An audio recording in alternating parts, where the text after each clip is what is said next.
Well then, this is all getting very interesting. Another MP has just resigned from the Conservative Party. Matt Jeneroux, MP from Edmonton Riverbend, is resigning from Parliament. CTV had great coverage of this today. I'll patch that in the video for you guys right now. Watch. For those who have reached out, I am deeply grateful for your friendship and concern.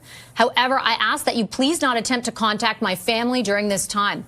I ran in the last election hopeful that Canadians would put their faith in a team led by Pierre Poilievre's Conservatives, offering a chance to change Canada's perception in our own country and around the world. I wanted desperately to play a role in that vision. Although the outcome was not what I anticipated, I have great admiration for the many remarkable individuals who were elected to the House of Commons on both sides of the aisle, who continue to dedicate themselves to the betterment of our nation. Their work gives me faith that the momentum toward a stronger and more unified Canada endures. With all of this in mind, earlier today I spoke with our opposition whip, a colleague and friend for whom I have the utmost respect, to inform him of my decision to resign as a member of Parliament. It was not an easy decision, but it is, I believe, the right one. I hope to have the opportunity to address the House one final time in the future. For now, my focus must turn entirely to my family and to the responsibilities that come with that. So the breaking news on our watch this hour: Matt Jeneroux, an MP who was widely speculated to be among those considering to cross the floor from the Conservatives to the Liberals, has announced instead, a day after denying that that would be the case, that he is resigning as an MP. The front bench happens to be here as this news comes into our inbox. I'm here with Christy Clark, Marco Mendicino, James Moore, and Tony Clement. Sorry to throw you guys this curveball, pardon me, but I do have to get your reaction. James, I'll start with you. What does this say to you? There's more to this.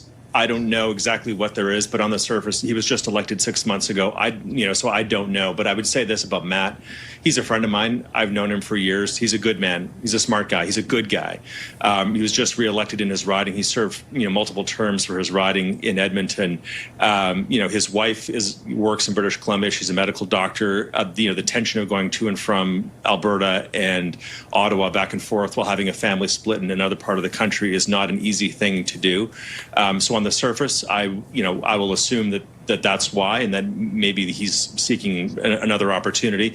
But there's more to this than just that. The crunch of the pressure about the rumors about floor crossing and what's going on here. It'd be unfair to speculate about it. But I'll just say to your viewers that Matt Jeneroux is a good guy, a really good guy. This is a loss to the Conservative Party, a loss to his constituents, and it's unfortunate to see him leaving Parliament Hill. So this is slightly different to the situation with Chris D'Entremont, who crossed the floor from the Conservatives to the Liberals. There were rumors that Matt Jeneroux might cross the floor himself, but today we've learned that he is resigning altogether from Parliament just 6 months after being re-elected. He has held that seat in Edmonton since 2015. Look, I made a prediction in my video yesterday saying I think Pierre Poilievre is in more trouble than he knows. I might be a fortune teller, you guys. I might be a fortune teller, because today we're starting to see just how much trouble Pierre Poilievre is in. What does the resignation of Matt Jeneroux do for the Liberals? Well, the slam dunk for the Liberals would have been if he crossed the floor, right? That would have left the Liberals one seat away from a majority. That hasn't happened. If this resignation is effective immediately, though, in the context of the confidence vote on the budget, that means the Liberals now have one less person voting in opposition. That would mean they now need only one vote from opposition parties to pass the budget. They can even choose to negotiate with Elizabeth May of the Green Party at this point. So that is how it affects the budget vote. But what does this mean for Pierre Poilievre? To be fair, Matt Jeneroux choosing to resign instead of joining the Liberals might have saved Pierre Poilievre's job. Eventually, there will be a by-election, and there's a good chance a Conservative will be sent back to Ottawa from Edmonton. There is, of course, a chance that we're not done, and some other people in the Conservative Party are considering their situation, and they might consider making a move over the next few days. Regardless of whether that materializes or not, this does not look good for Pierre Poilievre. Chris D'Entremont actually said he left because he did not like Poilievre's leadership style. We can only speculate on why Matt Jeneroux chose to resign. The PG-13 version that you will probably get in the news is that he wants to focus on his family. That is usually politician code for something really, really fucked up happened.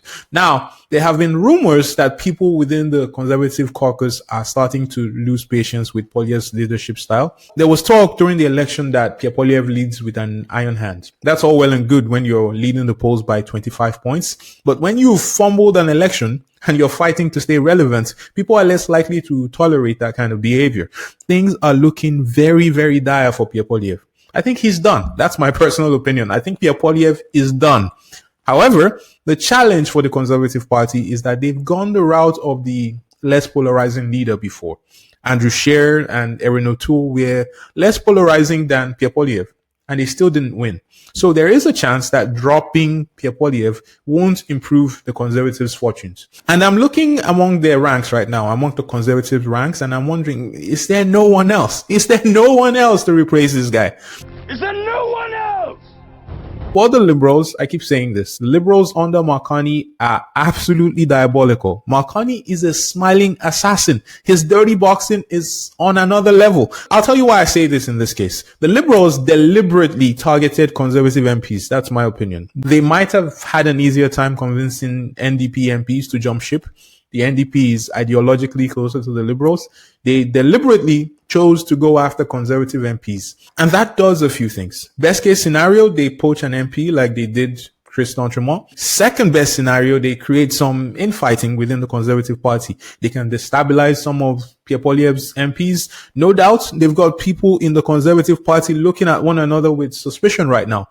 I described it in my video yesterday as a real-life game of Among Us. I've got a bit of a theory here. I'm not saying the Liberals leaked the information / created the rumor that Matt Jeneroux was being courted to cross the floor, but you've got to say, it seems rather convenient, right? I'm hypothesizing here that the Liberals actually got through to Matt Jeneroux, but Matt Jeneroux is described as a nice guy, and he has done what nice guys do. I'm not going to say he finished last. It was right there, but I wouldn't say it. Anyways, maybe Matt Jeneroux saw just how much hate he'd get. He's an MP from Alberta, not the kind of place you want to be labeled a turncoat.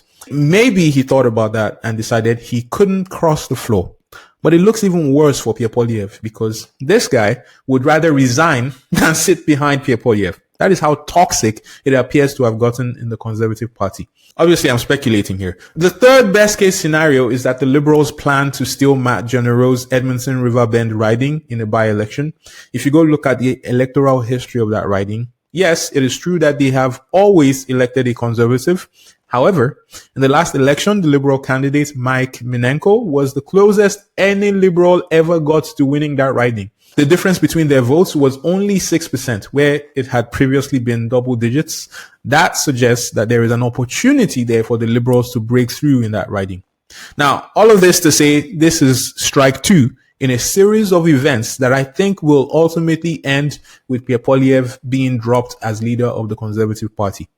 Prove me wrong. Get in the comments with your counter arguments. I'm in the mood for some dirty boxing, maybe a bit of playful banter. It's all kicking off, you guys. Make sure you hit subscribe because I'm here with you guys with all the details. I'll see you next time. Take care.